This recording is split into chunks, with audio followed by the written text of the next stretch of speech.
عسلامة ومرحبا بكم في الحلقة الثانية من بودكاست قيد اللي نقدمه أنا غانم بن عبد الله ومعي أصدقائي في التصوير والإخراج سامر البكوش ورسلان الهذيلي.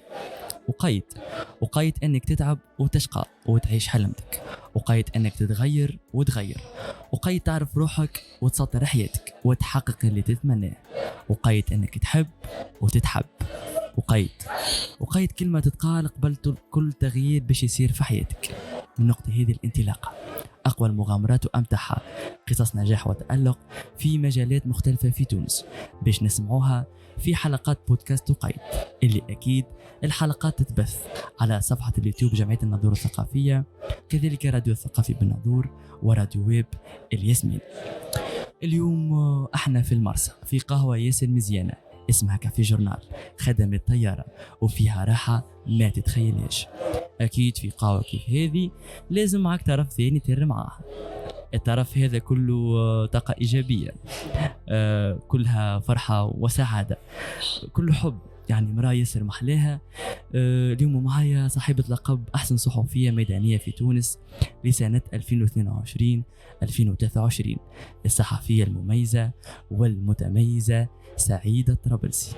مرحبا سعيدة ومبروك عليك الجائزة. مرحبا غانم، يعيشك ويفضلك، محلاها المقدمة متاعك، مش كانني بركة طاقة إيجابية، حتى أنت ما شاء الله عليك، صوتك حلو، تقديم حلو، يعطيك الصحة وفكرة حلوة برشا. أنا نفرح برشا وقت اللي كلمتوني.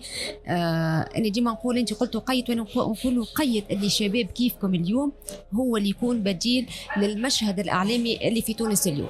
مرحبا سعيدة، كيف حكيت لكم يعني محلاها. سعيدة نخليك تعرف روحك. سعيدة طرابلسي، صحفية متخرجة من معهد الصحافة وعلوم الأخبار. عملت ماستر في مجال البيئة ومن بعد عملت ماستر ثانية وما كملتش الحق. دخلت المجال التلفزة من 2011 وما زلت لحد توا 2023. مرحبا سعيدة. دونك سعيدة طرابلسي كي نقول لك طفولتك كيفاش تنجم تحكي لنا عليها؟ طفولتي كانت عادية جدا، كانت طفولة هيك، كنت عاقلة برشا، معناها ما تسمعش حسي بالكل، لا في الدار لا في المكتب لا في الليسي، كنت عاقلة برشا. دونك طفولة هيد على الآخر غانم. دونك سعيدة كي نحكي على طفولة أكيد عديت برشا مراحل في حياتك ما شاء الله. دونك سعيدة كي نسألك اليوم أحلى أمتع مرحلة دراسية أثرت في حياتك. أحلى مدرسة هي أنا نحب برشا القراية غانم. كل مرحلة عندها الشارم متاعها، لكن تقعد المرحلة اللي أثرت عليا واللي نوعا ما بنيت لي شخصيتي، اللي نوعا ما غيرت لي أسلوب تفكيري وبدلت لي في حياتي، هي المرحلة الجامعية أكيد. لأنه أنا أصيلة مدينة الرجم، وقت اللي جيت لتونس نلقى روحي وحدي، يلزمني نتحمل مسؤوليتي وحدي، يلزمني نواجه الدنيا وحدي. دونك فوالا هي الأربع سنين اللي عديتهم، أكثر من 4 سنين. أنا من اللي جيت لتونس توا عندي 22 عام في تونس. تعلمت كيفاش نعمل على روحي، تعلمت كيفاش نواجه المصاعب وحدي. دونك تقعد التأثير الكبير من خلال المراحل، معناها الدراسة هي المرحلة الجامعية. مرحلة جامعية.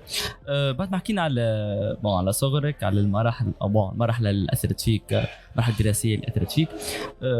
اليوم سعيدة طرابلسي من الصحفيات النجوم في تونس. كيفاش بدأت رحلتك في مجال الصحافة وشنو اللي خليك ترى روحك في الميدان هذا؟ خلينا نحدد أولا غانم مفهوم شنو معناها نجمة. أنا ما نعتبرش روحي نجمة، نعتبر إنسانة حبت حاجة، عملتها، قراتها وخدمت بكل تفاني في المجال هذاك اللي هو في مجال الصحافة.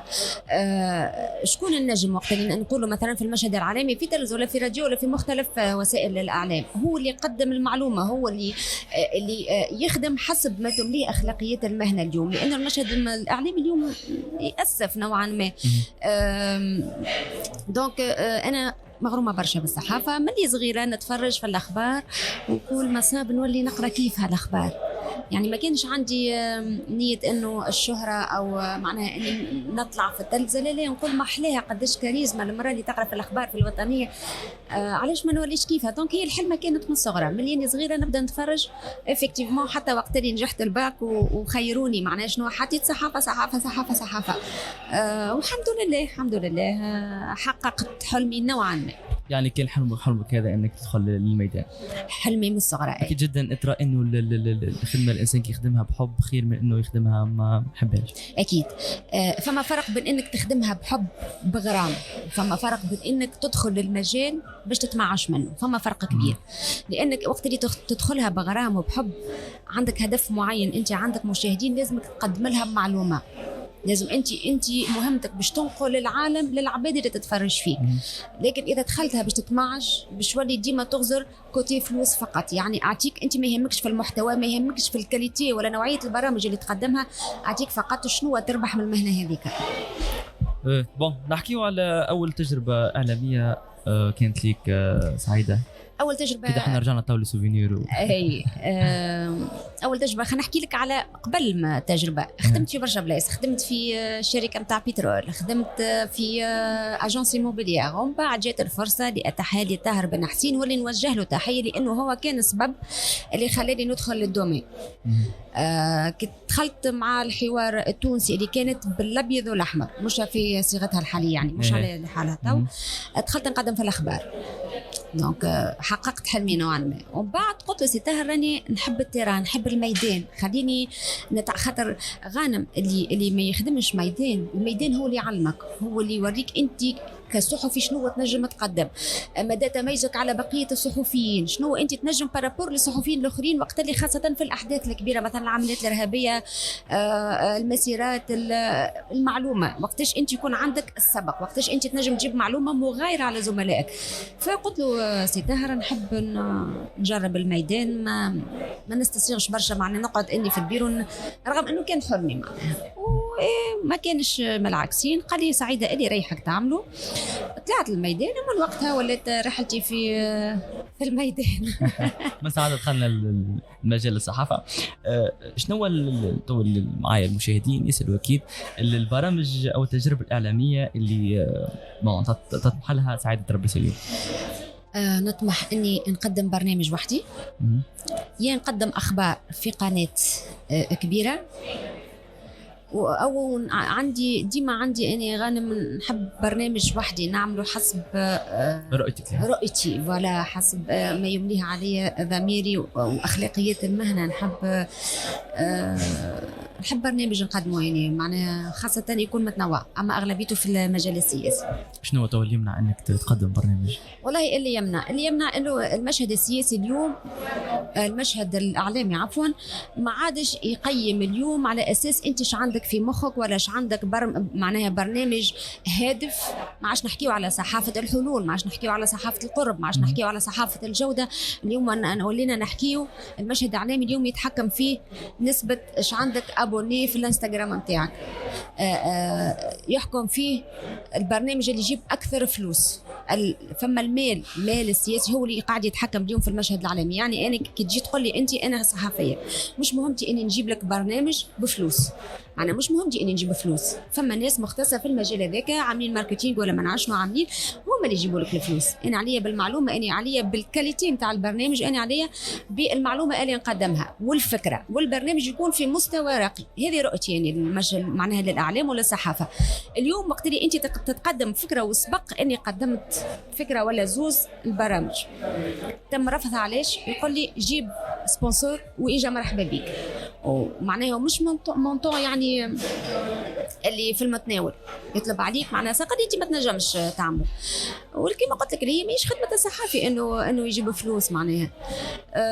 كيف زاد الدخلاء غانم على المشهد الاعلامي. ما نحكيش فما برشا ما همش عاملين صحافه ويقدموا في برامج رائعه ومحلاها وهادفه والكل، لكن وقت اللي انت صحفي هو اللي يعد، هو اللي يخرج للتيران، هو اللي يتعرض للخطر، هو اللي يتعرض للمشاكل، هو اللي يجيب لك الفكره. وبعد انت تجيب من 10 انستغرام تخلص هذا زوز فرانكو هذه تعطيها 4 و5 ملايين.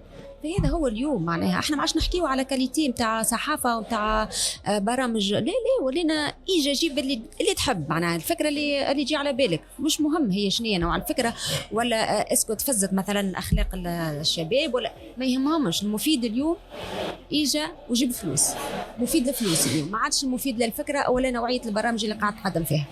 فهمتك. حسب مرات شكون السبب اليوم؟ شكون ترى سبب اليوم اللي اتاح الفرصه للفئه هذه باش تدخل معناتها للدومين؟ هي برشا اطراف منهم احنا الصحفيين ومنهم يمكن الهيكل نتاعنا، وانا ديما نقولها يعني كلمتي نقولها يعني ربما لان ما ضربناش على رواحنا. زاد اصحاب المؤسسات الاعلاميه تحملوا جزء كبير من المشهد اللي قاعد صاير اليوم، لانهم ولاو يحسبوها فلوس. زاد اللوم على العباد اللي تتفرج، انك انت تطلع سعيده طرابلسي ولا غانم ولا صحفيه باش تقدم برنامج هادف ما تتبعوش. كي تجيك اكس عامله مليون فيو على انستغرام ولا عندها مليون يتبع فيها، العباد الكل تتبعها، العباد ولا تحب الفضايح، العباد ولا تحب تتبع لك. ما نعرفش اني انسانه ما عندها ما تعمل في حياتها وتجي تقول لك صناعه محتوى في شنو المحتوى اللي تصنع فيه؟ فهمت معناها برشا اطراف تتحمل مسؤوليه المشهد الاعلامي اللي احنا قاعدين عايشين فيه توا. زاد المستشارين يمكن لانهم ما نجمش نلوم عليهم برشا، لانهم هما يحبوا يبيعوا. دونك انت كي باش تتبع يعني كي مثلا اكس واحده جايه من الانستغرام تنجم تبيع لك ما نعرفش، يعني هما يجيو يطلبوا برنامج معين، ما يطلبلكش برنامج. انت حتى كي تتفرج غانم كي تشوف مثلا الفرق، فما برشا برامج في المجال الاعلامي والثقافي والسياسي تنحات علاش؟ خاطر مش قاعده تدخل في فلوس، رغم انها تقدم في محتوى رائع، تقدم في العباد. قبل كنت نخدم في برنامج تونس اليوم، العباد كانت تستنى اليوم سعيده منين باش تطلع لنا، لاني كنت ديما لايف، كنت ديما نمشي حمامات الكامور بنقردان، كل يوم يقولوا لي اي اليوم منين باش تطلع. كنت فما عباد ولو انه معناها تستنى زعما اليوم شنو هي الحكايه اللي باش تجيب لنا، شنو هو الحدث، خاطر احنا كنا برنامج مربوط بالاكtualité. شنو وين باش تمشي زعما اليوم مش على شنو هو الحدث اللي فايتنا ولا اللي هي باش تحكي لنا عليه. كان برنامج محلاه وللاسف تنحى للاسف. اليوم نرى انه من كلامك انه العقليه المتفرج حسب ما نستنتج او يستنتجوا معي المشاهدين تغيرت، ولا الطلب ما عادش على الصحافه اللي برامج كنت تحكي عليها توا انه حوار يعني وكل مره يجيبوا حدث معين، ولا العباد تتبع في المحتويات نتاع الجديده. مع احترامات الناس كل كاي ما نجمعوش غانم، لانه فما ديما ناس تحب الثقافه، اكيد جدا اكيد تحب المعلومه، تحب فما لكن يعني مثلا فما برشا عباد تقول لك والله البرنامج الفلاني وذاك يفسد في الشبيبه مثلا، بعد جي انت تلقاه يتفرج فيه، انت كي هو مش عاجبك بدل ما تفرجش فيه انت تختار في شنو تتفرج، مش تلوم وبعد تحطه تتفرج فيه. فهمت غانم؟ معناها اني اللوم على برنامج معين اللي هو ماهوش قاعد يقدم في حاجه باهيه ومن بعد نحلو هو لون نتفرج فيه. الوغ فما برشا برامج اللي هي هادفه محلاها ثقافيه تاريخيه سياسيه تتبع الاحداث الانيه وما تتفرجش فيها. معناتها تو اللي نومبر دو في هم يحدوا نجاح البرنامج، هما اللي يحدوا نجاح البرنامج بالضبط. واضحه. سعيده، اليوم عالم الصحافه والاعلام ماهوش عالم سهل، ماهوش عالم توافق الراي؟ اكيد ماهوش عالم سهل. تقول لي علاش اكيد؟ برمي الاسباب اللي كنا نحكيو فيها. الصحافه الحقيقيه غانم وقت اللي تقرب للناس، وقت اللي تعتني بمشاكل الناس، مش انت قاعد في كرسي في بيرو وتبدا تنظر على الناس. هذا نوعا ما ما عادش عملوا عليه برشا، معناها تبدا عباد قاعده في بلاتو تنظر منها. انا ديما نقول اللي صحافه القرب، صحافه الميدان هي الباز نتاع اي صحافه، معناها لازم تقرب للناس، لازم تقرب لهم باش تعرف شنو هي مشاغلهم، باش تحاول تغير من الواقع اللي احنا عايشين فيه، تحاول تبدل، تحاول هما بيدهم توعيهم. معناها انت كي تمشي لها هو بطبيعته باش يولي يتبع البرنامج، يعرف اش فما ما فماش. انا مشيت لبلايص معناها عباد عايشه في عالم اخر، ما تعرفش شنو صاير في تونس. بلايص نجم نقولوا عايشين في تونس وما همش عايشين، معناها ما يعرفوش اش صاير في تونس. مفيد يقول لك اختاني يا خويا اني عايش ناكل ونشرب والحمد لله، معناها ما عينيش باش نشوف اين شنو صاير مثلا في الشمال ولا في الجنوب ولا في اي بلاصه اخرى. جا كانت نتذكر معايا فما مرت عدت لقطه في التلفزه وقتها في الثوره التونسيه يعني 2011 وقتها من اهل الجنوب ما في بالهمش اللي فما ثوره في تونس ديجا. هي ذكرتها تو انا جبتها. نسالك سعيده، علاش الميدان هذا بالذات اللي اخترته مش حاجه اخرى؟ انا قلت لك هي حلمه مليانه صغيره. انا كنت مغرومه باللي لونغ صحافه وحطيت انجلي وفرنسي، مغرومه باللي لونغ. اما قلت حطيت هكا بين عينيا قلت صحافه. لا لي شيء، لانه نحس خدمه فيها برشا كاريزما محلاها، ناس تقربك للعباد، والحمد لله. والله يا غانم طيله مسيرتي، هي مش مسيره كبيره، ولكن اذا كان فما حاجه تفرحني في الميدان هذا هو اسمي محبه الناس. محبة الناس، معناه انك يقول سعيدة طرابلسي يقول لك والله خدامة وانسانة نظيف يكفين، انا محبة الناس تكفين. لو نرجع بيك التالي تو تختار نفس المهنة بعد ما تعرفت على الدومين وبعد ما تعرفت؟ لو ترجع بيا ايوه لا. كيفاش؟ اي علاش وليه علاش؟ اي لاني خدمه نحبها برشا، لاني كما قلت لك فما محبه الناس. اسمي تعبت عليه باش عملته، اسمي اني يعني الجوائز الاخرى اللي خذيتها ما جاتنيش بالسهل.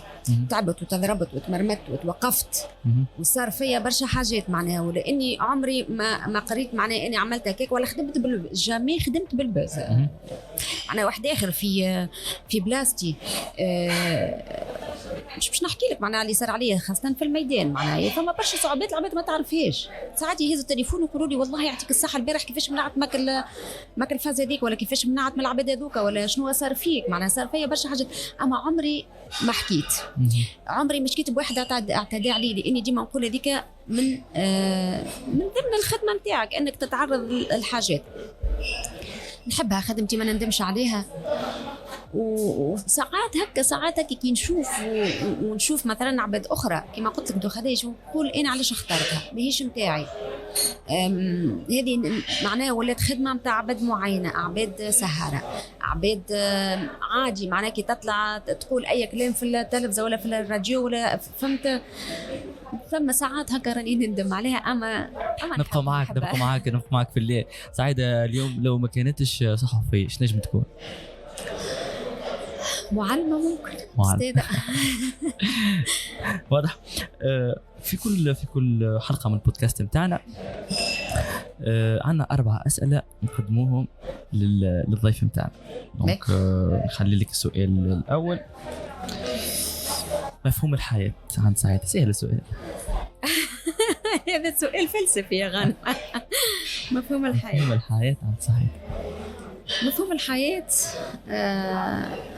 عيشة هادئة، نخدم الخدمة اللي نحبها، نربي بناتي على قيم ربما اللي احنا تربينا عليها.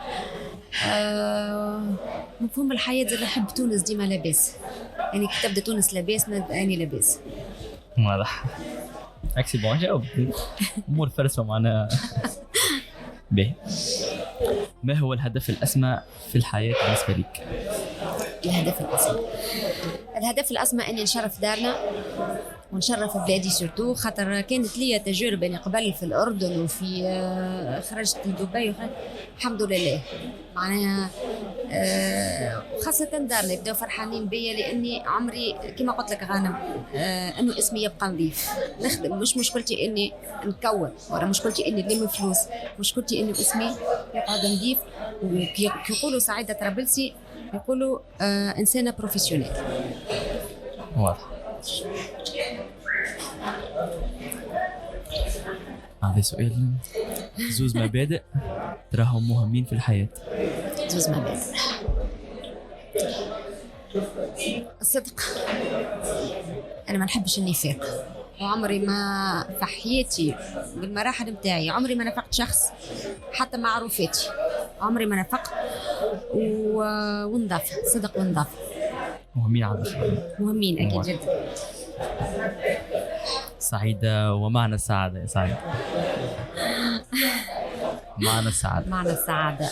السعادة أنت تصنعها غانم مهما تمر بظروف. أي إنسان تتعدى عليه ظروف صعيبة، لكن أنت اللي تصنع جوك، أنت اللي تخلي روحك تقوم الصباح تقول أنا اليوم باش نفرح ولا باش نحزن ولا باش نتنرفز، ولا أنت اللي تصنع السعادة. السعادة بالنسبة لي ما عندهاش مفهوم، من حاجة بسيطة تنجم تخليك فرحان على الآخر. معناها تنجم من تليفون مثلا يجي واحد يقول لك شفت انتم اليوم فرحتوني برشا، لأنه أنا ديما كي حتى في التكريم الآخر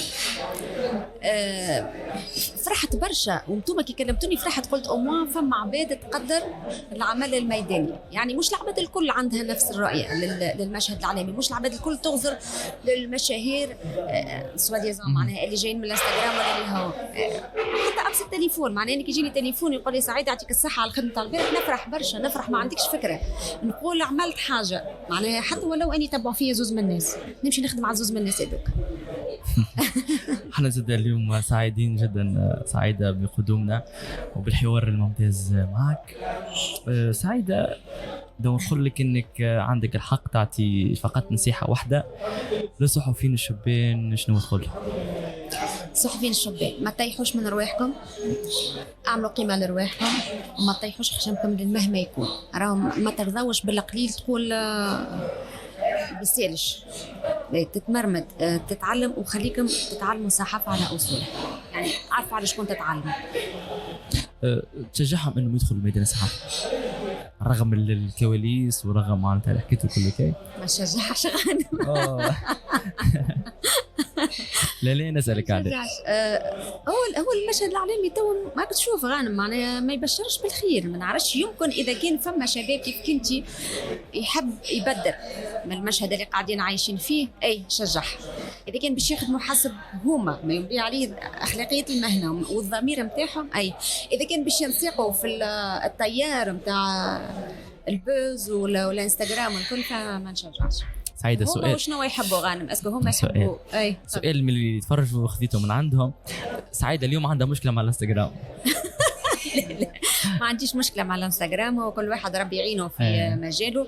يعني عندي مشكلة مع اللي يتم تقديمه في القنوات التلفزية وفي البرامج الإذاعية، هذا عندي المشكل مع نوعية البرامج، الكاليتي نتاع البرامج. ما عنديش مشكلة مع الانستغرام لأني أنا بدي عندي انستغرام، أما ما نخدمش مانيش عملته خدمة، مانيش عملته صنعة. كل واحد ما نسوش تحية معناتها للعباد اللي تقدم في محتوى ممتاز على الانستغرام. أكيد فما برشا شباب، وأنا آخر تقرير فما تقرير من التقارير اللي خدمتها مع صانع محتوى على انستغرام محلات، دخلت البروفيل نتاعو عجبني برشا، يخدم في حاجات يقدم في يمشي المختلف بلايص في تونس اللي هي مزيانه برشا وما نعرفوهاش، ويقول لك البلاصه هذه تجي مثلا في باجا، مثلا كاب نيجرو في باجا، هاو كيفاش تمشي لها، افزر المناظر اللي فيها. فهو عطاني فكره اني اني نخدم على السياحه الجبليه في تونس، معناها تنجم، مش معناها اني راني معناها هكا الكابو بتاع لا فما محليهم برشا شباب قاعدين يقدموا في محتوى رائع على انستغرام.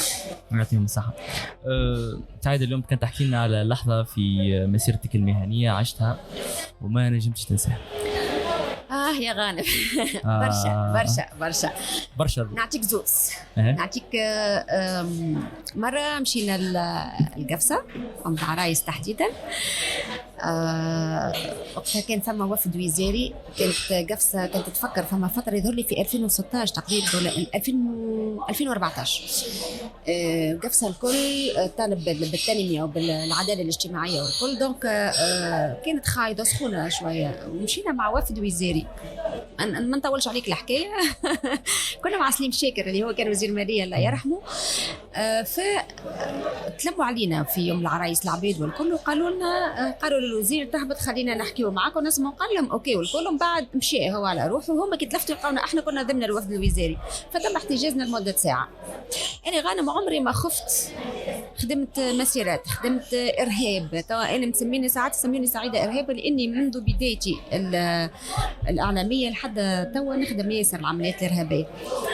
عمري ما خفت وعمري ما بكيت قد النهار اللي بكيت هذاك، لأني عملت سيناريو في مخي، ما هو من ألطف الله تعدت لاباس، مش لازم نقول شنو اللي صار، أما الحمد لله تعدت لاباس. ووقتها كنت مع الياس الغربي، والياس الغربي عمل أبيل في التلفزة، قال إن نحملوا مسؤولية وسلامة زميلتنا لوزارة الداخلية، باش من بعد معناها تفضلت الحكاية، وبعد ضعنا في الجبل وقتها مغامرة صايرة عملية إرهابية في سيدي علي بن عون. دونك ما خرجنا من الجبل كان تقريبا لي ساعة متاع الليل. تخيل أنت واحد ضيع في الجبل، وبعد ما كان شعره تم اغتصابه معناه dans ce sens فهمت. وعندي بنقرداء هذيك تقعد من احلى التجارب.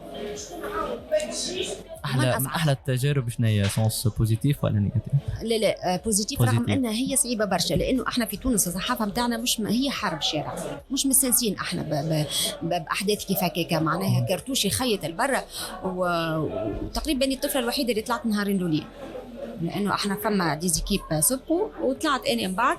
معناها من احلى التجارب، لاني نحب الميدان ونحب الحاجه الصعيبه. علاش؟ لانك انت معناها كي تخدم حاجه صعيبه على الميدان، وقتها باش تبان قوتك كصحافي في انك تستقل معلومه. شنو انت اللي تنجم تجيبه مغاير ولا معلومه زايده على الصحفيين الاخرين؟ ومن خلال البرنامج بتاعكم غانا بنحب نوجه تحيه لكل الصحفيين الميدانيين زملائي، لانهم بالحق يقوموا بخدمه جباره. راهو ساعات معناها يتم العباد ما تعرفش احنا شنو يصير فينا معناها في الميدان، ما يعرفوش الكواليس، يعرفوا الصوره والمعلومه. فوالا زاد تقعد بنقردين بالحق محلاها تجربه صعيبه اختيره، لكن تجربه حلوه. نحكيو على الميدان. كي نسألك من أكبر هي أكبر الملفات اللي فتحتهم سعيدة الطرابلسي. أنا خدمت غانم تقريب كل شيء، خدمت السياسة، خدمت الاقتصاد، خدمت الثقافة، أما اختصيت من بعد، رغم أني عاملة إعلام رياضي بعد اختصيت في السياسة. دونك نحكي لك على آخر حاجة. احنا ما في المجال ديما نحكيو على الاكتواليتي. آخر حاجة خدمتها هما المياه المستعملة. خدمت تقرير على المياه المستعملة، وهو ديجا كرموني عليه أكثر من مرة، لأنه اللي خدمته أني في تقرير مش كلامي يعني، هذا كلام الوزارة وكلام وزارة البيئة. قالوا لي اللي احنا ما نجمناش المعلومة اللي ما نجمناش نوصلوها، أنت وصلت هنا في تقرير. المياه المستعملة اللي هو العالم الكل اليوم كيفاش احنا الون تيرم مع الجفاف ومع ندرة المياه والكل، اليوم فما توجه لأن نعاودوا نستعملوا المياه المستعملة، يعني مالو ناس في الزراعات الكبرى مثلا.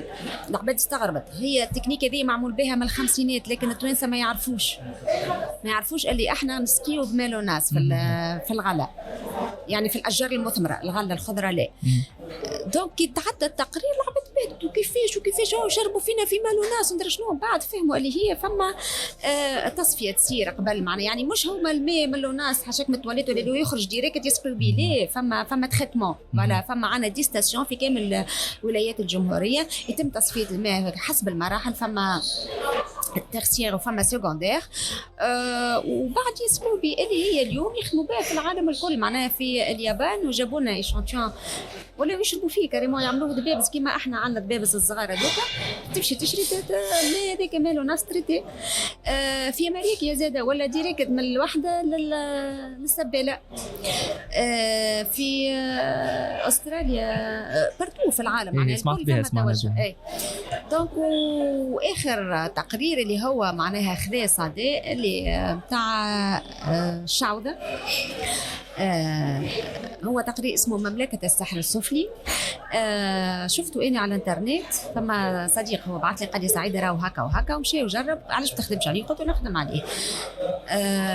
هو السيد عامل باج اسمها مملكة السحر السفلي، يبركي بها في العباد غانم. ايوه هو طلع في الاخر سارق مجرم مطلوب لدى العدالة، عامل باج اللي مشي له احسن حال بروجي على روحنا حال بروجي اللي مشي له على عين المكان احسن. احنا كانت لنا التجربه وهزينا معنا ممثله، لانه انا وجهي نوعا ما معناها معروف نطلع وكل. دونك هزينا معنا ممثله تم احتجازها السيد لمده ساعتين ولا تقريبا ساعتين ونص اكثر.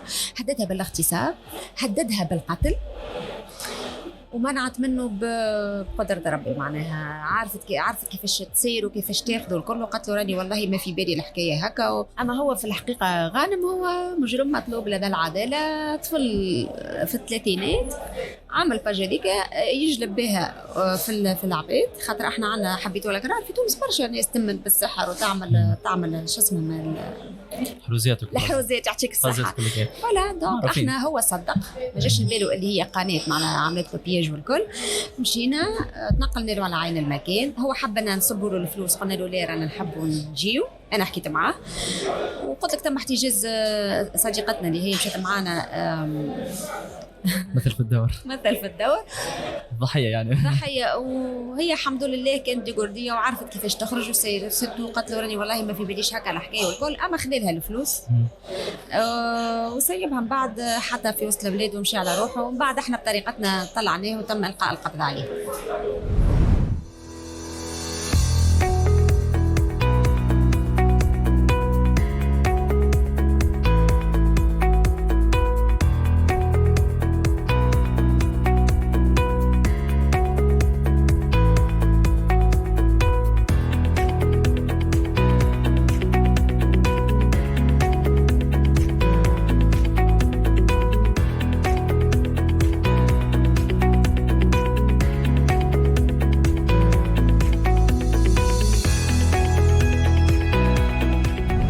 في مجال الصحافة الاستقصائية، هل تلقيت تهديدات وانت تفتح في ملف معين؟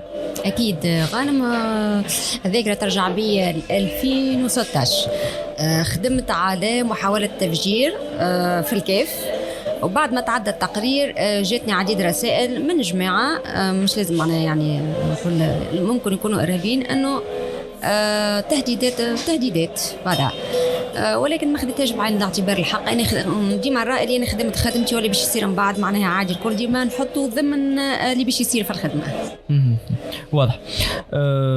سعيدة، اليوم كما نعرفوا في كل اخر حلقه من البودكاست متاعنا نعطيو العنوان متاع البودكاست متاعنا للضيف، وهو يحاول في عده رسائل تكون يعني كيف تحب، يعني نيجاتيف ولا بوزيتيف؟ لا انا نحب كان البوزيتيف. معك المشاهد. انا نقول وقيت اليوم ان نحبوا بعضنا، وقيت ان نقفل تونس، وقيت نعطيو نفتحوا المجال للشباب متاع تونس، لاني نمن برشا بالشباب، نشوف اللي عنده رؤيه مغايره، عنده في مخه اللي ينجم يصنع برشا حاجات مزيانه في تونس. وقيت ان نبدلوا من رواحنا، وقيت ان نحبوا غيرنا، وقيت للحاجات الباهيه غانم، يزينا من الحاجات السيئه اللي عشناها معناها في تونس طول الفتره اللي تعدت. رانا احنا ما نجموا نقدموا الا ما نبدلوا احنا معناها من رواحنا، نبدلوا طبيعنا الخايبه، نبدلوا تحب لغيرك اللي تحبه لروحك. يعطيك الصحه سعيد. توا نخلي لك كلمه الختام، ومن خلالها زاد باش تعطينا اسم ضيف باش نسقلنا معاه في الحلقات القادمه اكيد. قبل ما نختم غانم بنحب نقول اللي مسيرتي اليوم توجت باني باش نكون ممثله تونس وشمال افريقيا في منظمه صحفيون بلا حدود اللي طلبها مني إريك مونتانا، والصحفي اللي قايم بالمنظمه هذه. ونشكرك انت برشا غانم، محليك بالحق ولا تخلي الانفيتي نتاعك مرتاحه. في العاده ديما نسال نبدا نحصر الانفيتي نتاعي ونضغط عليه بالاسئله، انت خليتني مرتاحه، مش بس نحكي هكا راني ساعات هكا رغم ديما بالميكرو ما ساعات هكا تجيني هكا تراكل الكل. الضيف نقترح عليك الملحن والفنان زياد جورج، فنان يعيش بين تونس وفرنسا، وعنده عديد تو ديرنييرمون مازال كيعمل اغنيه جديده، دونك كتب على الاكتواليتي غانم. فوالا زياد جورج نقترح عليك. يعطيك الصحه سعيده، محلك عايشك بفضلك. فرحان ياسر اللي انا معك اليوم، ان شاء الله ربي يوفقك ويعطيك كل اللي تمناه، واحنا ديما باش نبقوا نتبعوا فيك، وعلاش لا نرجعوا ناخذوا معاك قاعده هكا مزيانه. عايشك غانم، تحيه لجماعه زغوان اللي نحبهم برشا ونبوسها اكيد. عايشك والله معناتها غير ما نحكي هكا تشوفوا يعني. أنا اليوم فرحان ياسر بالحلقة الثانية من المرسى. نشكر كل المساهمين في إنجاح هذا العمل اللي من إنتاج جمعيتنا الغالية جمعية الناظور الثقافية. نسلم عليهم برشا، سليم، أيمن بالجب، المساندين الرسميين. نشكر تنسيق راديو ويب الياسمين سي كامل عويج. نشكر صديقتي تسنيم رمضاني على إعداد الحلقة. نشكر محمد أمين بن صالح وأخونا هارون أكيد على هجامة ممتاز، هجامة ممتازة أكيد جدا، فرحوا بينا. نشكر القهوة المميزة بالحق، ننصحكم بها كفي جورنال اللي احنا توا فيها. نشكر العائله متاعي اللي ديما الداعم الاول والمساند.